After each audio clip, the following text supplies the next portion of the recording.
آج کا جو ہمارا سوال ہے وہ یہ ہے کہ کیا نماز میں اپنی زبان میں دعائیں کی جا سکتی ہیں؟ عبادات کے حوالے سے نا ایک اصول یاد رکھیں۔ اصول کیا ہے کہ عبادات توقیفی ہوتی ہیں۔ توقیفی کا مطلب یہ ہوتا ہے کہ اپنی مرضی سے ہم اس میں کوئی بھی اضافہ نہیں کر سکتے، جیسے ہمیں اللہ تعالیٰ نے، رسول اللہ صلی اللہ علیہ وسلم نے ہمیں وہ عبادت کر کے دکھائی ہے، اس کی کوانٹٹی یا اس کا جو ہے طریقہ کار ہے یا اس کی جو جگہ ہے، وہ سب شریعت ہمیں بتاتی ہے۔ اس میں ہم اپنی مرضی سے اضافہ نہیں کر سکتے۔ جیسے مثال کے طور پر نماز ہی لے لیں۔ اب نماز کا ایک طریقہ ہمیں رسول اللہ صلی اللہ علیہ وسلم سکھا کے گئے ہیں۔ وہ طریقہ کیا ہے کہ جی سب سے پہلے آپ نے اللہ اکبر کہنا ہے، پھر ہاتھ باندھنے ہیں، پھر رکوع میں جانا ہے، پھر آپ نے کھڑے ہونا ہے، پھر آپ نے سجدے میں جانا ہے۔ تو یہ ایک پورا پروسیس ہے۔ اب اس کو اگر ہم چینج کر دیں، مثال کے طور پر کوئی شخص یہ کہتا ہے کہ یار میں پہلے رکوع کر لیتا ہوں، بعد میں پھر جو ہے نا وہ قیام کر لوں گا، اس کے بعد پھر میں سجدہ کر لوں گا، تو ایسا جو ہے نا وہ کرنا درست نہیں ہوگا۔ یا کوئی شخص کہتا ہے میں سلام پہلے پھیر لیتا ہوں اور اللہ اکبر کہہ کے نماز بعد میں شروع کروں گا، ایسا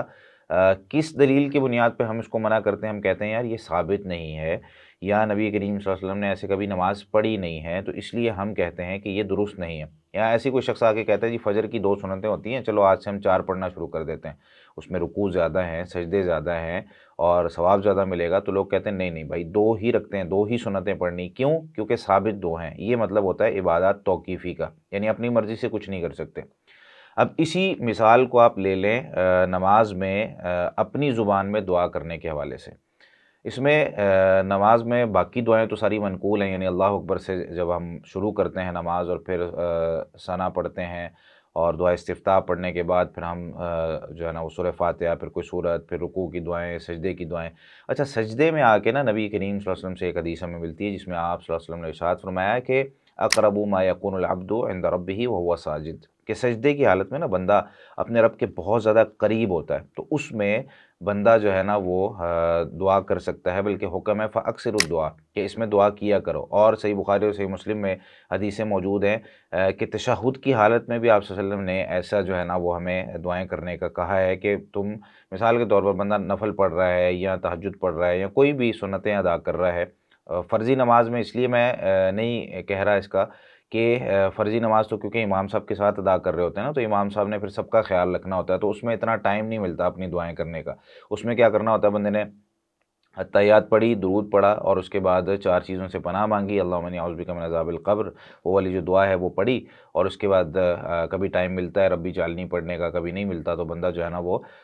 سلام پھیر دیتا ہے۔ لیکن نفل نماز میں، سنتوں میں اس کو زیادہ ٹائم مل جاتا ہے، تو جو کوئی دعا کرنا چاہتا ہے تو وہ کر سکتا ہے۔ تشہد میں بھی اس کی نبی کریم صلی اللہ علیہ وسلم سے جو الفاظ منقول ہیں وہ یہ ہے ثم یتخیر من المسألۃ ما شاء، اور ایک روایت میں ہے ثم یتخیر من الدعاء اعجبہ الیہ فیدعو، جو بندے کو اچھی لگ رہی ہیں دعائیں وہ کر سکتا ہے۔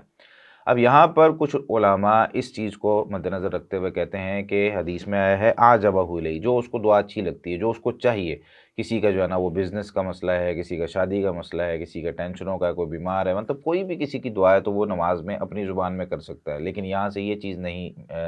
ملتی ہے۔ اس کی وجہ یہ ہے ایک تو ثابت نہیں ہے، دوسرا کئی صحابہ کرام وہ عربی نہیں تھے،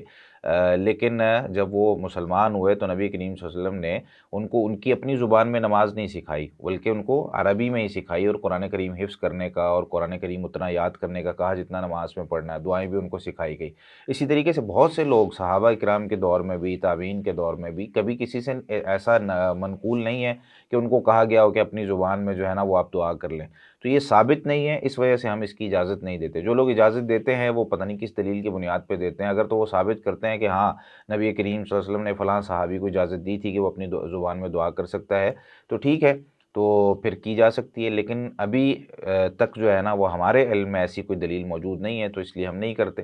ہاں، اگر کسی شخص نے دعا کرنی ہے تو دیکھیں اللہ تعالیٰ نے کوئی وقت قید نہیں کیا نا، نماز کے بعد بھی دعا کی قبولیت کا وقت ہے، تہجد کا وقت جو ہے اس وقت بھی نوافل پڑھیں، ہاتھ اٹھا کے دعا کریں، آپ کسی بھی وقت ہاتھ اٹھا کے۔ اور حدیث میں کیا آتا ہے